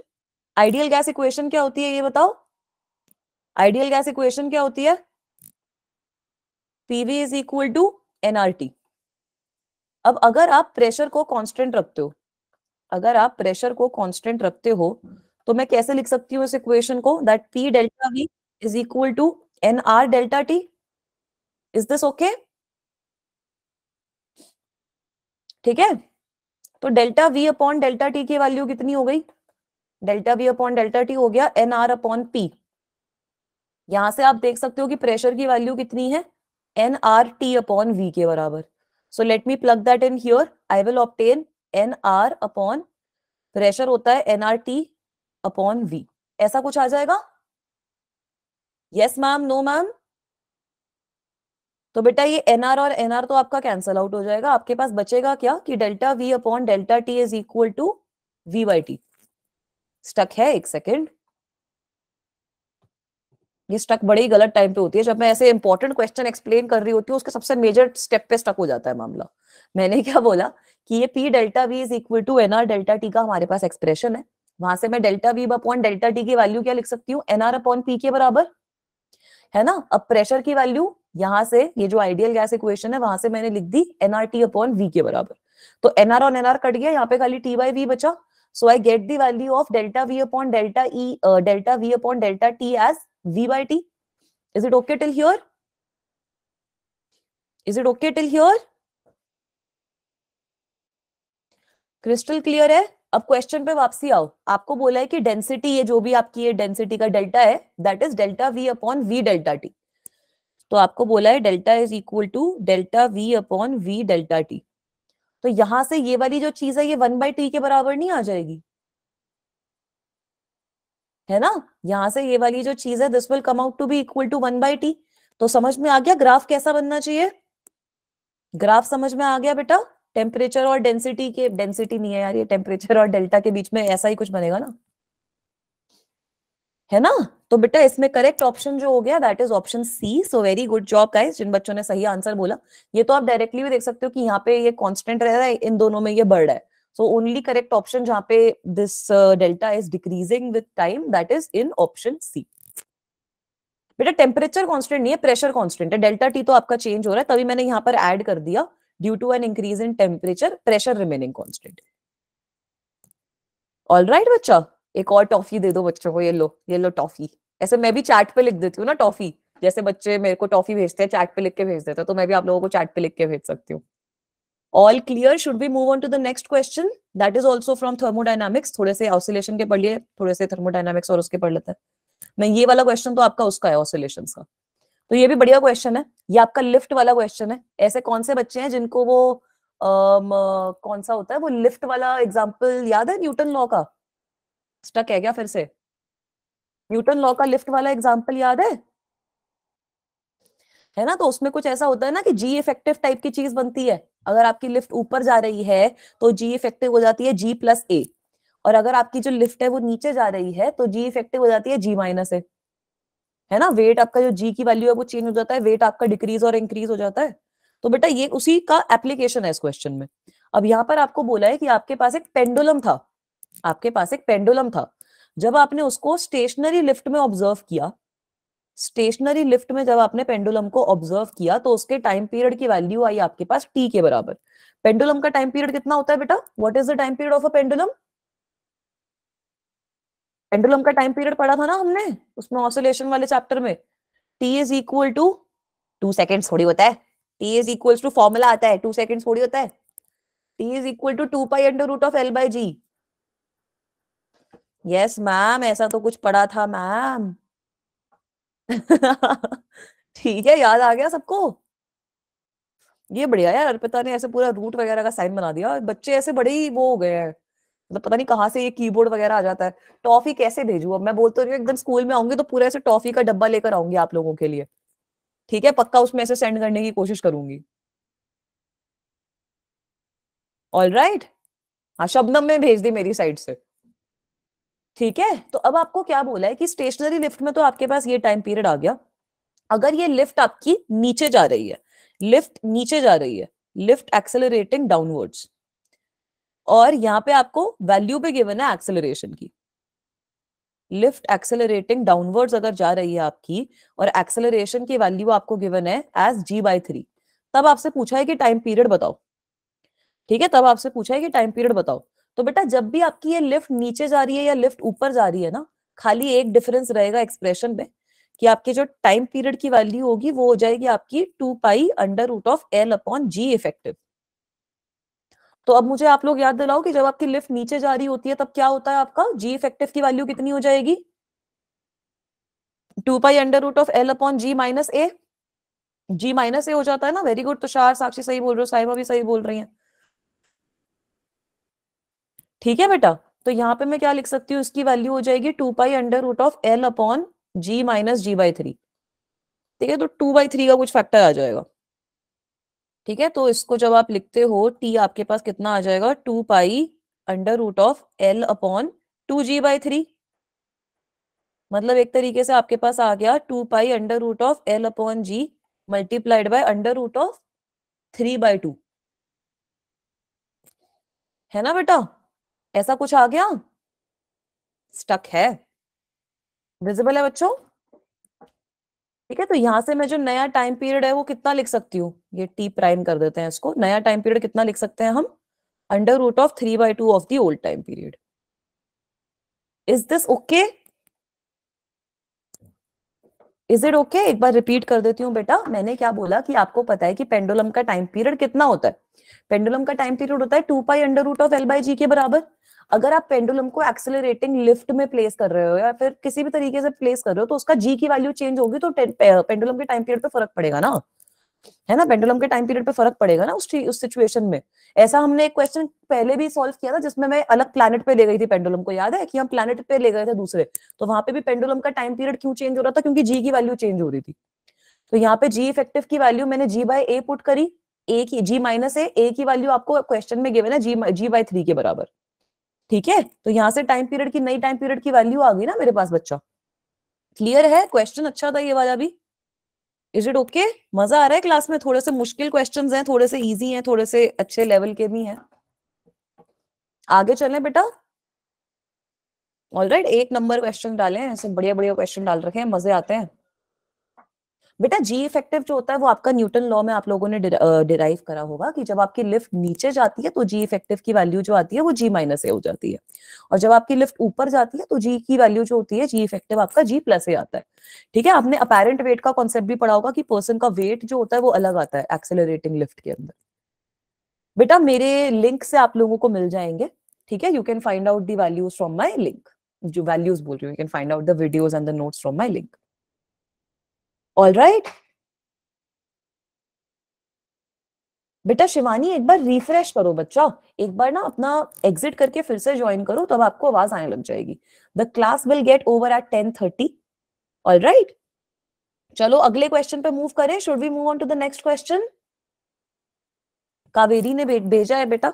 Kaveri ऐसे मेरी बैच की भी नहीं है, बट कावेरी के पास भी था, चलो अच्छी बात है। ऑल राइट, तो इस क्वेश्चन पे आ जाओ बेटा। हाँ लुबना बच्चा, मैं नाम भूल गई थी, मेरे को याद था। काफी बच्चे ऐसे हैं जो अलग अलग आईडीज से आ रखे हैं। Let's come to this question now. This is also a very good question. बेटा अभी आपको लिंक भेजा है दीपक ने भी और कावेरी ने भी, प्रिंस बच्चा। उस लिंक पे आप जाओ, वहां पे आपके प्रीवियस चैप्टर की रिकॉर्डिंग्स भी है, प्रीवियस चैप्टर के नोट्स भी हैं। ठीक है बेटा, तो वहां से आप देख सकते। अब ये क्वेश्चन देखो, थोड़ा सा देखने में खतरनाक लग रहा है, जितना खतरनाक लग रहा है उतना ही इजी क्वेश्चन है। पेंडुलम का क्वेश्चन है सीधा। तो क्या बोला गया है क्वेश्चन में? That a pendulum made of a uniform wire of cross sectional area A has time period T. ठीक है, आपकी एक वायर से बना हुआ है पेंडुलम, उसका क्रॉस सेक्शनल एरिया ए के बराबर है। आपको टाइम पीरियड कितना गिवन है? टी के बराबर, मतलब T is equal to 2 pi under root of L by G. है ना? सारे अच्छे क्वेश्चंस हैं, वही मैं बोल रही हूँ, अच्छे अच्छे क्वेश्चंस हैं आज की क्लास के। ठीक है, हाँ थैंक यू बेटा। दीपक दीपक को मैंने थैंक यू बोल दिया। ठीक है, अब आपको क्या बोला है कि अब यहां पर इन्होंने पेंडुलम को थोड़ा सा चेंज कर दिया। पेंडुलम को इन्होंने कैसे चेंज किया कि पेंडुलम का जो बॉब है उसमें थोड़ा सा एडिशनल मास इन लोगों ने ऐड कर दिया। ठीक है, इन लोगों ने जो पेंडुलम का बॉब है उसके अंदर कुछ एडिशनल मास जो है वो ऐड कर दिया। तो आप लोग मुझे सबसे पहले ये बताओ कि अगर हम पेंडुलम के अंदर एक्स्ट्रा मास कुछ ऐड कर रहे हैं, उसकी वजह से टाइम पीरियड चेंज होगा ही क्यों? मास पे तो डिपेंडेंस है ही नहीं, मास पे तो डिपेंडेंस है ही नहीं ना। So why is the time period changing? If you add some extra mass, pendulum टूट जाएगा। ठीक है, सही डायरेक्शन में सोच रहे हो, फिर से सोचो। पेंडुलम टूट जाएगा तो टाइम पीरियड का सिचुएशन ही नहीं रहेगा ना बेटा। अगर आपके पास एक पेंडुलम है जिसके बॉब में आपने थोड़ा सा कुछ एक्स्ट्रा मास ऐड किया है, so why will the time period of that pendulum change? अब आपको बोला है कि टाइम पीरियड आपका टीएम के बराबर हो गया। ये क्वेश्चन थोड़ा सा लंबा है बच्चा। अरे मास ऐड करोगे तो लेंथ नहीं बढ़ जाएगी पेंडुलम की? मास ऐड करोगे तो लेंथ नहीं बढ़ जाएगी? Yes ma'am, no ma'am. Speed वगैरह छोड़ो, स्पीड पे थोड़ी डिपेंड कर रहा है टाइम पीरियड। लेंथ और ग्रेविटी पे डिपेंड कर रहा है भाई। ग्रेविटी तो आपकी चेंज हो नहीं रही। अगर आपने मास ऐड किया तो टाइम क्यों बढ़ क्यों रहा है? टाइम कम क्यों हो रहा है? बढ़ क्यों रहा है? क्या दिक्कत हो रही है? लंबा हो जाएगा ना भाई, लेंथ इंक्रीज हो जाएगी ना। तो मैं यहाँ पे लिख सकती हूँ कि it will be equal to some 2 pi L plus delta L upon G. अगर मास बढ़ाया तो लेंथ बढ़ेगी, इसमें क्या सोचना। यंग्स मॉडुलस पढ़ा है, इलास्टिसिटी पढ़ी है मैम। ठीक है, क्वेश्चन पढ़ो। A pendulum made of uniform wire of cross sectional area A has time period T. आपका जो पहला पेंडुलम है उसका जो एरिया है वो ए के बराबर है, टाइम पीरियड आपको टी के बराबर गिवन है। अब यहाँ पर आपने जब कुछ एक्स्ट्रा मास ऐड कर दिया बॉब में, तो आपका टाइम पीरियड चेंज हो गया। आपको यंग्स मॉडुलस की वैल्यू निकालनी है इस सिचुएशन में। ठीक है, तो इसका मतलब यही है कि कुछ इलास्टिसिटी की वजह से लेंथ बढ़ रही है ना क्वेश्चन की, है ना? समझ में आया? यहां तक समझ में आया कि हाँ मैम टीएम चेंज क्यों हो रहा है, वो तो हमें समझ में आ गया। अब आगे चलूं? ठीक है, आगे चले। अगर मैं रेशियो निकालूं TM square divided by T का, तो रेशियो कितना आएगा? TM square divided by T का रेशियो अगर मैं निकालूं, ये 4 पाई स्क्वायर वाला फैक्टर कट जाएगा, तो आपके पास डायरेक्टली जो रेशियो आना चाहिए कितना आ जाएगा बताओ? टीएम स्क्वायर का रेशियो आ जाएगा l plus delta L upon l के बराबर, मतलब 1 plus delta L upon l के बराबर आ जाएगा मामला। Yes ma'am, no ma'am? Yes ma'am, no ma'am? Young's modulus क्या होता है? यंग्स मॉडुलस क्या होता है? ये तो आपका स्ट्रेन नहीं हो गया डेल्टा एल अपॉन एल? ये तो आपका स्ट्रेन नहीं हो गया, डेल्टा एल अपॉन एल तो स्ट्रेन हो गया मैम। यंग्स मॉडुलस क्या होता है? Stress upon strain, force upon area divided by strain. तो स्ट्रेन की वैल्यू कितनी हो गई यंग्स मॉडुलस के टर्म्स में? स्ट्रेन की वैल्यू कितनी हो गई? Force divided by a y, force divided by a I value हो गई, है ना? क्वेश्चन बढ़िया है बेटा, this question is actually very good question. और देखो बच्चे बोल रहे थे लंबा क्वेश्चन है, मैंने 2 सेकंड में इसको इजी कर दिया। ठीक है, ऑल राइट। छाया बेटा चार्जिंग पे लगा के देख लो क्लास, क्या दिक्कत है? प्रिंस बच्चा आप क्लास के एंड तक रुकना, मैं आपको सेंड कर दूंगी। ठीक है, तो यहां से अब मैं क्या लिख सकती हूँ? That t M square upon T square, sorry यहाँ पे आपका टी स्क्वायर का टर्म है बेटा, this will be equal to what? T M square upon T square is 1 plus force upon a y, that means force upon a y is equal to t M square upon T square minus 1। है बेटा, visible है I think, मेरे phone में visible है बच्चों, visible है बच्चा? तो आ गई 1/y की वैल्यू, 1/y की कितनी वैल्यू हो जाएगी? Area upon force, area upon force t M square upon T square minus 1। और यहाँ पे फोर्स आपकी mg के बराबर है, तो आ गया ना सही ऑप्शन? क्या सही ऑप्शन आया? सही ऑप्शन क्या आया? ए अपॉन एम जी, यही तो है। ए ऑप्शन ही तो सही है शायद। हाँ, ए ऑप्शन सही है। क्वेश्चन समझ में आया? दिखा कितना बढ़िया क्वेश्चन है, और कुछ कैलकुलेशन नहीं है इस क्वेश्चन में। एक बार फिर से रिपीट कर रही हूँ, सब लोग ढंग से सुनो।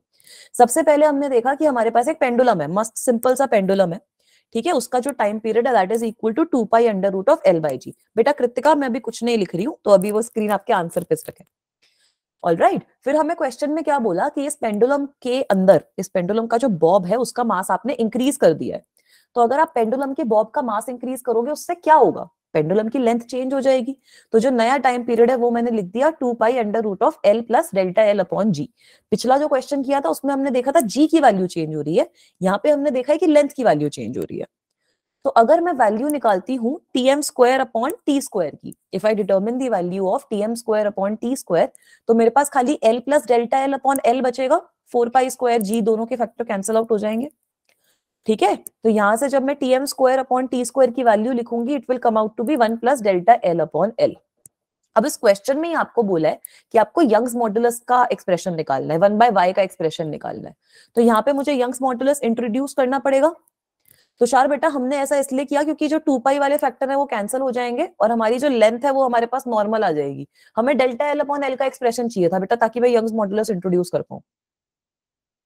बेटा क्वेश्चन को अप्रोच करने में दिक्कत आ रही है ना, तो क्वेश्चन के ऑप्शंस देख लो, क्वेश्चन के थोड़े से ऑप्शंस देखो। हर ऑप्शन में ना टीएम स्क्वायर और टी स्क्वायर का वो बताया गया रेशियो, तो यहीं से आपको समझ में आ जाएगा। और आपको स्ट्रेन की वैल्यू चाहिए ना, स्ट्रेन की वैल्यू कैसे आएगी? डेल्टा एल अपॉन एल होती है ना स्ट्रेन की वैल्यू, वहीं से तो आपके पास यंग्स मॉडुलस का एक्सप्रेशन आएगा।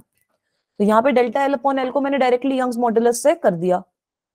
ठीक है, यंग्स मॉडुलस आपका एफ बाई अपॉन स्ट्रेन होता है ना, तो स्ट्रेन कितना हो जाएगा? F upon a Y.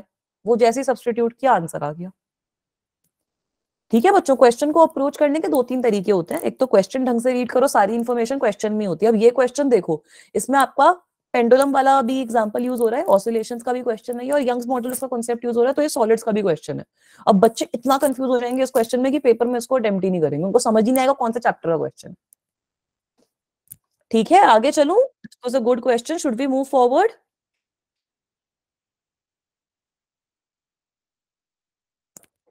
Yes, okay, very good, this is another good question. आज की क्लास थोड़े से अच्छे अच्छे क्वेश्चंस वाली क्लास है। मैम तो नहीं थकी, सुमित आप थक गए हो तो बताओ। ऐसे मैम में अभी जान है, मैम मस्त कॉफी पी के बैठी हुई है। मैंने इतनी ज्यादा कॉफी पी लिया कि मुझे रात भर नींद नहीं आनी है। ठीक है, चलो ये क्वेश्चन सॉल्व करते हैं बच्चों। अच्छा क्वेश्चन है। 10 क्वेश्चन करे हैं यार, अभी तो 9-10 क्वेश्चन करे हैं, अभी कहाँ से थक गए। The mass m shown in the figure oscillates in simple harmonic motion with amplitude a. Amplitude बताना है आपको पॉइंट पी का। ठीक है, 2 बजे से पढ़ रहे हो, नींद आ रही है, कुछ नहीं होता, आधे घंटे की बात और है। भूख लग रही है तो देखो आप लोगों के पास ना, अनामिका बेटा, एक अच्छी चीज है कि आप ऐसे खाना मंगाओ और क्लास करते करते साथ में कुछ खा भी लो। ठीक है, बुढ़ापा आ गया है बच्चों को, देखो। ठीक है, टीचर जवान है, बच्चे बूढ़े हो चुके हैं, मतलब क्या ही चल रहा है। हाँ, अभी तो ऐसे पार्टी शुरू हुई है। ठीक है, अब थोड़े से ऐसे ये हवाबाजी कर लेते हैं क्लास के अंदर, क्योंकि उससे थोड़ा बच्चों का मन बना रहता है कि हाँ मैम। ठीक है, अब चलो क्वेश्चन पे फोकस करते हैं। ठीक है, कॉफी पी लो, चाय पी लो, जो पीना है पी लो। ठीक है, कोई दिक्कत की बात नहीं है बच्चों। हाँ, शुभम खा रहा है, शुभम बोल रहा है मैम ये टेक्निक हम अपना रहे हैं ऑलरेडी, कि आपके पास तो ये, मतलब मेरे पास ये वो सुविधा नहीं है कि मैं कॉफी वगैरह पी पाऊं, बट आप लोगों के पास है fortunately. All right, coming back to the question, it is actually a good question. It is a question जहाँ पे हम स्प्रिंग्स एंड सीरीज वाला कॉन्सेप्ट भी समझ रहे हैं। क्या बोला गया है कि आपको एक मास गिवन है, ये डायग्राम आप देख सकते हो, उसके अंदर आपको एक मास गिवन है जो ऑसिलेट कर रहा है in simple harmonic motion with amplitude A. आपको बताना है पॉइंट पी का एम्पलीट्यूड कितना है। तो बहुत अच्छा क्वेश्चन है ये, अच्छे से इसको समझने की कोशिश करो। इस सिचुएशन में हो क्या रहा है, हमने पढ़ा है कि जब आपके स्प्रिंग्स इन सीरीज होते हैं तो आपकी दोनों केस में फोर्स जो होती है वो सेम लगती है, बट डिस्प्लेसमेंट जो होती है वो दोनों की अलग होती है। ठीक है, तो इसको मैं कुछ इस तरीके से प्लॉट कर सकती हूँ कि ये मेरा स्प्रिंग है K1 के बराबर, और इसकी वजह से जो डिस्प्लेसमेंट आई है दैट इज x1। मतलब एक तरीके से मेरे पॉइंट P की जो डिस्प्लेसमेंट आएगी that will be equal to x1। दूसरा मेरा एक स्प्रिंग है, उसकी जो डिस्प्लेसमेंट आई है दैट इज x2, है ना, उसकी वजह से जो डिस्प्लेसमेंट आई है वो आपकी x2 के बराबर है। और अगर आप इन दोनों स्प्रिंग्स की डिस्प्लेसमेंट को ऐड कर दोगे, x1 प्लस x2 कर दोगे, तब आपके पास आपका जो नेट एम्पलीट्यूड है वो आ जाएगा। ऐसी ही चीज हम लोगों ने पढ़ी है। अमन बेटा, इसको अगर इमेजिन नहीं कर पा रहे तो इसको ऐसे इमेजिन करो। अगर आपका ये मास यहाँ पे लटक रहा है, ये आपका कोई रोप है, तो एक डिस्प्लेसमेंट आएगी x1, दूसरी आएगी x2, और इन दोनों का जो सम होगा वो टोटल डिस्प्लेसमेंट के बराबर होगा। अभी इमेजिन कर पा रहे हो? कोई दिक्कत नहीं है वानी बेटा, टेक केयर, अपनी हेल्थ पे सब बच्चे प्लीज फोकस करो, नहीं चाहते हम कि किसी की भी हेल्थ वगैरह खराब हो। ठीक है, मैं सब बच्चों को ऐसे सर्दियों में टिप्स देती रहती हूँ कि प्लीज थोड़ा सा अच्छे से रहो, कोई दिक्कत नहीं होनी चाहिए किसी भी बेटा को। ठीक है बच्चों, ये समझ में आया x1 plus x2 is equal to a क्यों लिखा? यस, ठीक है, तो अब मामला बहुत सिंपल है। थक गए हैं बच्चे, कुछ नहीं होता बेटा, आधे घंटे की क्लास और है, ट्राई करो अगर कर पाओ तो, वरना फिर नोट्स या फिर रिकॉर्डिंग से आप समझने की कोशिश कर सकते हो बच्चों। ठीक है, तो अब यहां पर देखो, अगर मैं फोर्स की बात कर रही हूं तो फोर्स में क्या लिख सकती हूँ, K1 x1 के बराबर, है ना। एंड F2 में क्या लिख सकती हूँ, जो दूसरे वाले केस में, स्प्रिंग के केस में दूसरे वाले में फोर्स लग रही है, वो भी आपकी सेम फोर्स लग रही होगी K2 x2 के बराबर। राइट, अभी विजिबल है बेटा? विजिबल है बच्चों? अरे स्टक नहीं है, आ गई आ गई, स्क्रीन आ गई। नहीं आई क्या अभी भी? आ गई ना बेटा? ठीक है, ये मेरे पास फोर्स आ गई, तो ये तो सिंपल हो गया, अब तो क्वेश्चन में कुछ बचा ही नहीं है। अब हमें पता है कि x1 plus x2 is equal to a होता है आपका। तो x1 की वैल्यू हो गई F/K1 plus F/K2 is equal to amplitude a, है ना, it is equal to amplitude a। तो आप यहां से फोर्स की वैल्यू निकाल सकते हो, फोर्स की वैल्यू कितनी आ जाएगी, A/1/K1 प्लस 1/K2। तो अगर मैं इसको सॉल्व करती हूँ, A K1 K2/K1 plus K2 मेरे पास फोर्स की वैल्यू आ जाएगी। यहां तक क्लियर है बच्चों? फोर्स की वैल्यू आई सबकी, फोर्स की वैल्यू आ गई। ठीक है, अब हमें निकालना क्या है कि एम्पलीट्यूड पॉइंट P का कितना है। तो पॉइंट P का एम्पलीट्यूड तो x1 के बराबर होएगा ना, पॉइंट P का एम्पलीट्यूड तो x1 के बराबर होएगा, तो आपको x1 की वैल्यू निकालनी है। x1 is equals to फोर्स/K1। तो आपके पास x1 की वैल्यू आ जाएगी A K2/K1 plus K2। Is this okay guys? This was a good question. ये आपका स्प्रिंग इन सीरीज का क्वेश्चन है जिसको थोड़ा सा हमने डिफरेंटली अप्रोच किया है। बेटा एफ इज इक्वल टू के एक्स तो एस एच एम की इक्वेशन होती है ना सूर्याश बच्चा? एफ इज इक्वल टू के एक्स तो आपकी एस एच एम की इक्वेशन होती है ना बेटा? एक बार रिपीट कर देती हूँ, यहाँ पर आपको दो स्प्रिंग सीरीज में गिवन है बेटा। तो सीरीज में स्प्रिंग अगर इमेजिन नहीं कर पा रहे हो, इनको सीधा बना लो। ऐसे इमेजिन करो कि दो स्प्रिंग ऐसे हैं। तो यहाँ पर हम लोगों ने देखा है कि दोनों पे जो फोर्स लगती है वो सेम लगती है, और दोनों केसेस में x1 और x2 की वैल्यू अलग अलग आती है। हमने जब डेरिवेशन करी थी तो हमने ये चीज लिखी थी। तो वही तो मैंने यहाँ पर भी किया है ना, कि x1 प्लस x2 जो है वो आपको टोटल एम्पलीट्यूड दे रहा है a के बराबर, है ना? और फोर्स की वैल्यू आपकी दोनों केसेस में कॉमन है। तो F is equal to K1 x1, F is equal to K2 x2। ठीक है, तो यहां से मैंने फोर्स की वैल्यू निकाल ली एम्पलीट्यूड और K1 K2 के टर्म्स में। All right, is this okay? ठीक है बेटा, आइसोथर्मल प्रोसेस नेसेसरीली स्लो नहीं होती, आप फास्ट भी कर सकते हो। बट हम आइसोथर्मल अपने जो चैप्टर में हमने थर्मोडायनामिक में बात करी है ना, उसमें एक इंटरेस्टिंग चीज है, हमने क्वासी स्टैटिक प्रोसेस के बारे में बात करी है। तो क्वासी स्टैटिक प्रोसेस जो होती है वो आपकी स्लो प्रोसेस रहती है। ठीक है, आइसोथर्मल प्रोसेस तो वरना आप एकदम से टेम्परेचर भी चेंज कर सकते हो, कोई दिक्कत थोड़ी है। बट हम अपने चैप्टर में क्वासी स्टैटिक प्रोसेस के बारे में बात कर रहे हैं, उन्हीं प्रोसेसेस से आपको भी डील करना है। क्लियर है यहाँ तक बच्चों? ये क्वेश्चन समझ में आया? अच्छा क्वेश्चन है, आज थोड़े से अच्छे क्वेश्चन डिस्कस कर रहे हैं क्लास में। ऑसिलेशंस वाला चैप्टर काफी बच्चों का क्लियर हो जाना चाहिए। ठीक है, मजा आ रहा है यार क्लास में? बच्चे ऐसे परेशान तो नहीं हो रहे ना? All right, very good, let's move forward, थोड़ा सा आगे चलते हैं फिर। तुषार बच्चा, मुझे क्वेश्चन समझ नहीं आया बेटा। मजे का तो पूछो मत। बेटा देखो, यहाँ पर आपके पास एफ अपॉन के वन प्लस एफ अपॉन के टू है ना, तो यहाँ से अगर मैं फोर्स को कांस्टेंट लेती हूँ, ब्रैकेट में बचेगा क्या? 1 अपॉन के वन प्लस 1 अपॉन के टू ना, तो उससे मैंने यहाँ पे डिवाइड कर दिया है। हाँ बेटा, क्योंकि फोर्स को मैंने के वन से डिवाइड करूंगी तब आएगी ना x1 की वैल्यू बच्चा, है ना? You have to divide this value of force by K one, क्योंकि F is equals to K one x1। ठीक है, अच्छा ये बताओ, कॉफी ज्यादा पसंद है या चाय ज्यादा पसंद है? मतलब what do you guys prefer? एक question before we move on to the next question. हाँ, एम्पलीट्यूड हमें पॉइंट पी पे निकालनी है, क्योंकि डेल्टा x1 की वैल्यू निकालनी है। अच्छा, दोनों पसंद है। तो चाय बनानी आती है? कॉफी बनानी तो चलो फिर भी इजी है, चाय बनानी आती है किसी को? चल अच्छी बात है, ऐसे थोड़े से बेसिक कुकिंग स्किल्स सब बच्चों में होने चाहिए। ये आप लोगों की मोटिवेशन के लिए मैंने क्वेश्चन पूछा है कि हाँ इसको इमेजिन करो, ताकि क्लास में थोड़ा ज्यादा फोकस रहे। ऑल राइट, ठीक है। अब मुझे ना चैट बॉक्स पे दिख गया है कि सब बच्चे बहुत एक्टिव है। ठीक है, तो एक्टिव ही रह रहे हैं क्लास के अंदर भी। ये सब हवाबाजी जब होती है तो बच्चे एक्टिव हो जाते हैं, वैसे क्लास के अंदर नहीं चलते एक्टिव। ऑल राइट, ठीक है, चलो लंच और डिनर का प्लान भी करना है फिर बच्चों के साथ। ऐसे कितने सारे प्लान्स हैं। अब जो अगला क्वेश्चन है ना, थोड़ा सा मुश्किल है, तो इसलिए मैंने ये सब थोड़ी सी ऐसे करी आप लोगों से बातचीत कि अब थोड़ा सा क्वेश्चन पे फोकस करो। थोड़ा सा मुश्किल क्वेश्चन है, ज्यादा मुश्किल क्वेश्चन नहीं है। ऑल राइट, तो डरना नहीं है क्वेश्चन को देख के, अच्छा क्वेश्चन है। दिख रहा है क्वेश्चन? विजिबल है? क्वेश्चन विजिबल है बेटा? और ये क्वेश्चन प्योर मैथ्स का क्वेश्चन है। ठीक है, विजिबल है बेटा? अभी विजिबल है बच्चों? बेटा मैं दिल्ली से हूँ। ठीक है बेटा, मैं आऊंगी, सबके घर पे विजिट करनी पड़ेगी ऐसे खाना वाना खाने के लिए फिर। ऑल राइट, थोड़ा सा अच्छा क्वेश्चन है। ठीक है बेटा, I I like both, I like tea and coffee both. All right, ये आपका सैंपल पेपर में भी है, इसीलिए ये वाला क्वेश्चन भी मैं इस बार लाई हूँ। और ये जो क्वेश्चन है ना, ये फिजिक्स का क्वेश्चन है ही नहीं। ये जो क्वेश्चन है ये खाली मैथ्स का क्वेश्चन है। This question is not a physics question at all. But हाँ बच्चे, मतलब मेरे पास काफी सारे डाउट्स आ रहे थे। हाँ बेटा, ये आपके सैंपल पेपर है, तभी मैंने इसको डिस्कस भी करा है क्लास में। ठीक है बच्चा, तो काफी बच्चे ये डाउट्स भी पूछ रहे थे मेरे से, इस वाला क्वेश्चन को काफी बच्चे समझ नहीं पा रहे थे, तो इसीलिए बता रही हूँ। ठीक है, त्रिशा ने ऐसे सॉल्व कर दिया। Trisha is very quick in solving questions, that is good बच्चा। ठीक है, चलो ये क्वेश्चन देखते हैं एक बार बच्चों। Let us understand this question as well. आपको equation of state of a gas given है as P plus AT square upon V multiplied by V raise to some constant C is equal to RT plus B। A B C और R सब constant है। आपको बोला है कि isotherms जो है उनको आप रिप्रेजेंट कर सकते हो कैसे? P is equals to AV raise to M minus BV raise to N।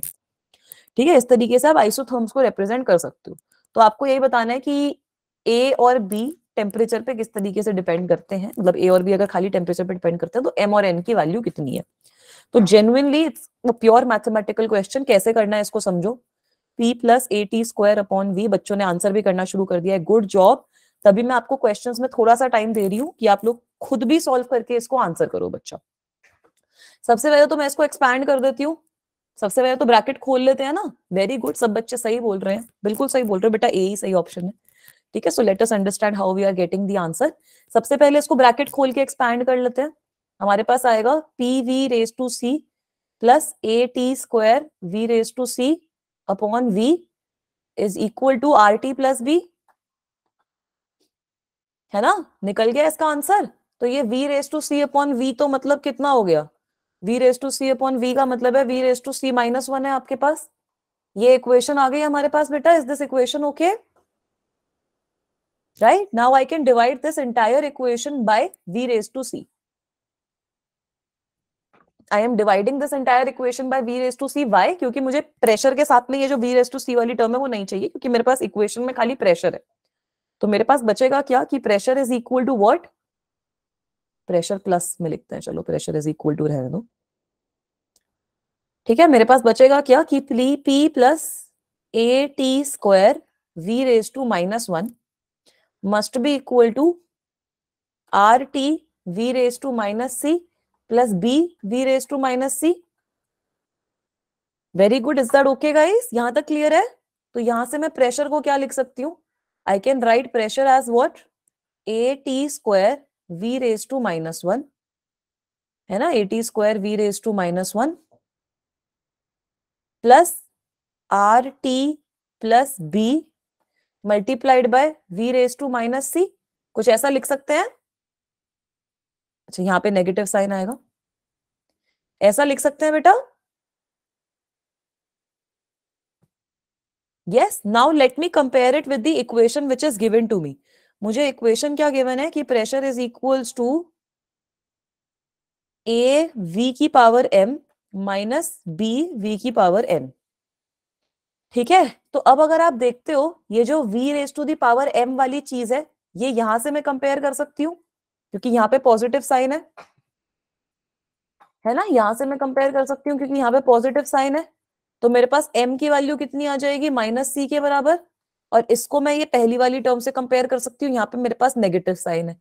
तो n की वैल्यू कितनी हो जाएगी, माइनस वन के बराबर।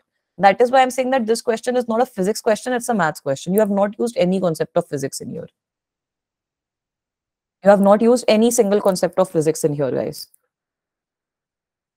ठीक है, एक बार और बता दूं बेटा, कुछ भी नहीं किया। आपके पास equation of state of gas given है, उसको मैंने खाली ब्रैकेट खोल के एक्सपैंड कर लिया। ठीक है, ब्रैकेट खोल के उसको मैंने एक्सपैंड करा तो मेरे पास इक्वेशन बनी। उसको मैंने थोड़ा सा रीराइट किया ताकि मैं प्रेशर की वैल्यू निकाल पाऊं। And once I get the value of pressure, I have simply compared it with the equation given to me so that I can determine the value of m and n. Is that okay guys? यहां तक clear है बच्चों? Clear है बच्चा? बच्चे को doubt था? किस बच्चे को डाउट था? बच्चा पूछ रहा था फिर से रिपीट करने को, है ना। आकाश को क्लियर है बेटा?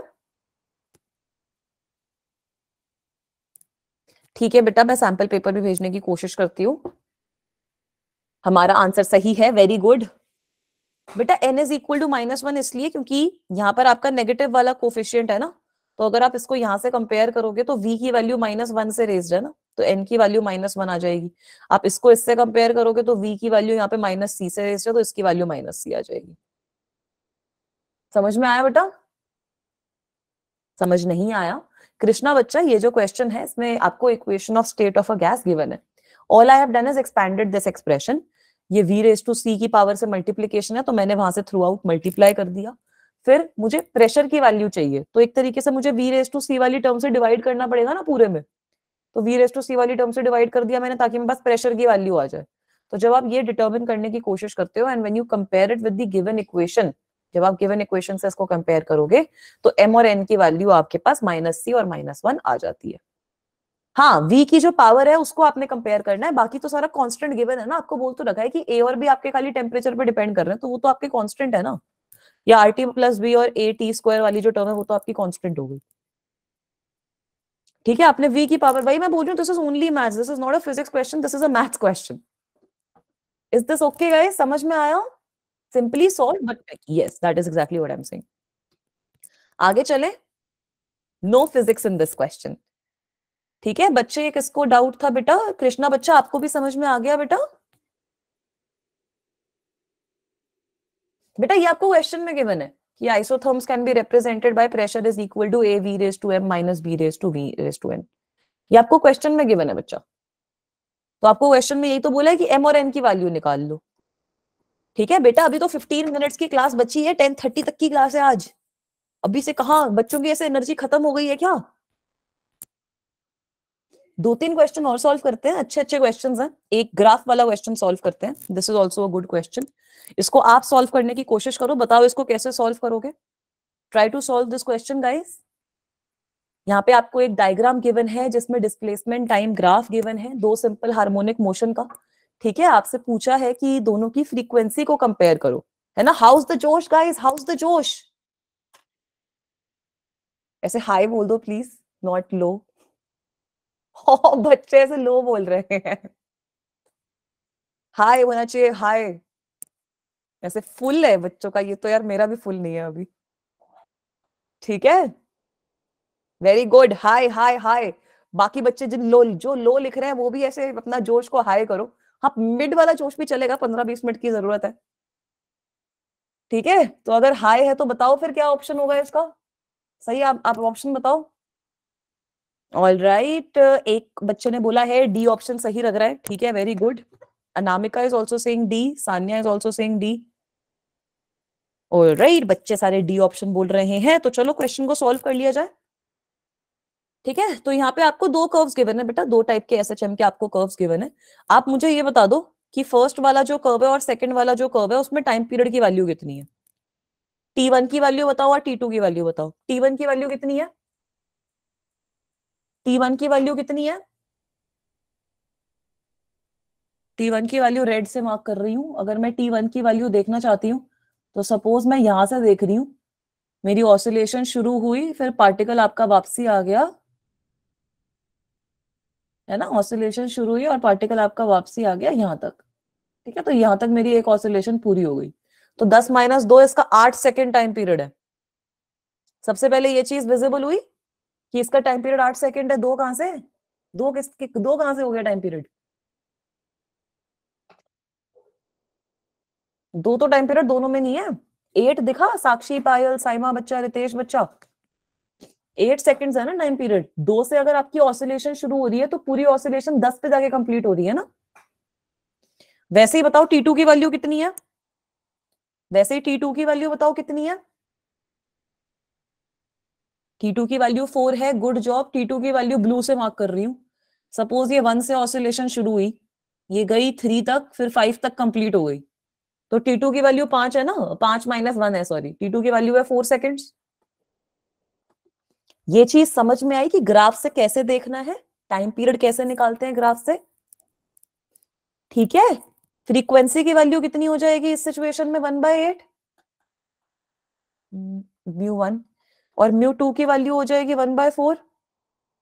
तो बताओ क्या फ्रीक्वेंसी सेम है इसकी? फ्रीक्वेंसी सेम है बेटा। कर्व 1 ऑप्शन सी सही है। Curve 1 has half frequency. Curve 1 has half frequency as 2। D option कहां से सही है? 1/4 और 1/8 को कंपेयर करो। ऑप्शन सी सही हो गया ना, एक की 1/8 आई है, एक की 1/4 आई है। ऑल राइट, ठीक है। देखना है बी और सी में से भी देखना है कि ट्वाइस, ठीक है, 1/8 और 1/4 है, बट ट्वाइस नहीं है ना, हाफ है। हाँ, टी कंपेयर कर लिया था तो वो गड़बड़ कर गई। टी कंपेयर करोगे तब भी बी ऑप्शन सही है। ठीक है बेटा, अभी 90 स्टूडेंट्स है क्लास में, अगर माइक ऑन किया तो सब बच्चे साथ में बोलेंगे, आपको मेरी आवाज सुनाई नहीं देगी। लास्ट के 5 मिनट्स में मैं ऑन कर दूंगी। ऑल राइट, आगे चले, एक दो क्वेश्चन और कर लेते हैं। आगे चले बच्चों।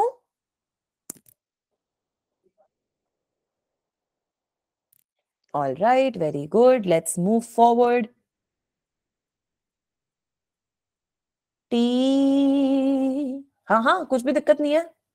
नहीं, 1 - 14 थोड़ी करोगे बेटा, आपकी एक ऑसिलेशन जब पूरी होगी तब आपको निकालना है। ठीक है, एक ऑसिलेशन जब पूरी होगी तब आपको निकालना है बेटा। ऑलराइट, कुछ नहीं होता, एक दो क्वेश्चन और करते हैं। ठीक है, this is also a good question. ये आपका तो कॉफी पियो ना यार, कॉफी मत पियो, वैसे इस टाइम पे नींद नहीं आएगी। एक दो क्वेश्चन करेंगे बेटा, ठीक है, 10:30 तक की क्लास तो करते हैं पूरी। क्या फायदा, देखो टीचर अवेलेबल है, बच्चे अवेलेबल है, तो क्वेश्चन कर लो ना सॉल्व, क्या दिक्कत है। बच्चों को ऐसे ये क्वेश्चन आता है बिल्कुल अच्छे से, वेरी गुड साक्षी बच्चा। हाँ, मेरा सुर ऐसे सिंगर भी हूं ना मैं साथ में। मैम भी नहीं, मैंने भी नहीं पिया, पसंद भी नहीं है, चलो। ऑल राइट, बच्चों को ये क्वेश्चन ऐसे याद क्यों है, क्या ये एनसीईआरटी का क्वेश्चन है? I am thinking that this might be an NCERT question. Solve कर रखा है बच्चों ने पहले, आई थिंक। ठीक है, अच्छी बात है, सब सही बोल रहे हो। प्रीवियस टेस्ट का क्वेश्चन है, ठीक है। तो एक बार इसको भी सॉल्व करवा देती हूँ। अच्छा क्वेश्चन है, सिंपल क्वेश्चन है। ये क्वेश्चन किया हुआ है, अच्छा केटी सर ने भी करवाया था, ठीक है बेटा। यहाँ पर आपको गिवन है कि पी स्क्वायर वी आपका कांस्टेंट है, तो क्या करूं आगे फिर? पी स्क्वायर वी आपको कांस्टेंट गिवन है इस क्वेश्चन में। Also it is given to you कि ideal gas is initially at temperature T and volume V, मतलब V1 is equal to V, T1 is equal to T. ठीक है, उसके बाद आपको बोला है कि वॉल्यूम जो है इसकी वो एक्सपैंड हो गई, जो V2 की वैल्यू है वो इसकी हो गई 2V के बराबर। ठीक है, V2 की जो वैल्यू है इसकी वो 2V के बराबर हो गई। ऑलराइट, मेरी स्क्रीन आई थिंक स्टक है, अभी विजिबल है बच्चों? ठीक है, तो सबसे पहले तो यहां पर हम लगा देते हैं अपनी ideal gas equation, PV is equal to NRT होती है। तो प्रेशर की वैल्यू अगर मैं निकालूं, प्रेशर की वैल्यू कितनी आ जाएगी मेरे पास? N R T upon V, है ना, N R T upon V आ जाएगी। मतलब एक तरीके से मेरे पास वैल्यू आ गई, एन आर तो मेरा कांस्टेंट है टी बाई वी। तो अगर मैं ये वैल्यू यहाँ पे प्लग इन कर दूं प्रेशर की जगह, तो मेरे पास क्या आ जाएगा? T square upon V square multiplied by V must be a constant. I think screen stuck है। Is this okay guys? यहां तक क्लियर है बेटा? ठीक है, तो ये तो सिंपल सी बात है, तो अब तो आप कर ही सकते हो, अब तो आप कर ही लोगे बेटा, है ना। नाउ तो you can actually solve it. What will you obtain? You will obtain T square upon V must be a constant. मतलब टी स्क्वायर जो है वो आपका डायरेक्टली प्रोपोर्शनल रहना चाहिए वी के। तो इसका यही मतलब है कि T2 जो होगा, T2 डिवाइडेड बाई T1 का whole square must be equal to V2 divided by V1, है ना। तो T2 स्क्वायर की वैल्यू कितनी आ जाएगी? V2 बाई V1 आपके पास 2 के बराबर है, multiplied by T1। So that means that T2 will be equal to √2 T1।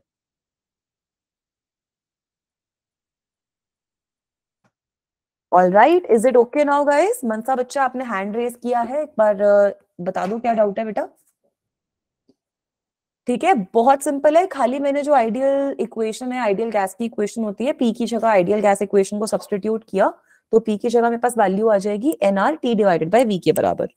ठीक है, जब आप इसको सब्सटीट्यूट कर रहे हो इक्वेशन में, तो आपके पास इक्वेशन बन जाती है, पी स्क्वायर है ना यहाँ पर, तो T square upon V square multiplied by V must be a constant.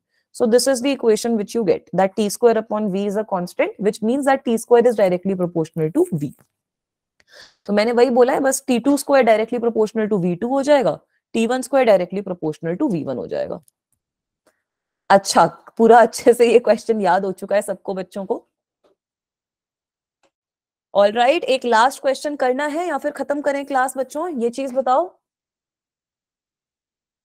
टूटी से याद आ रहा है बच्चों को, करा दे एक दो क्वेश्चन, सिंपल सिंपल क्वेश्चन है यार। 8 मिनट बचे, आप क्वेश्चन कर लो एक दो, क्या दिक्कत है? ऐसे मोटिवेट करना पड़ रहा है आज बच्चों को। चलो एक और क्वेश्चन करते हैं, ये ग्राफ का क्वेश्चन है सीधा। ठीक है, ये तो आप लोग मुझे बता ही दोगे, ये बहुत सिंपल क्वेश्चन है, इसमें कुछ मुश्किल की बात नहीं है।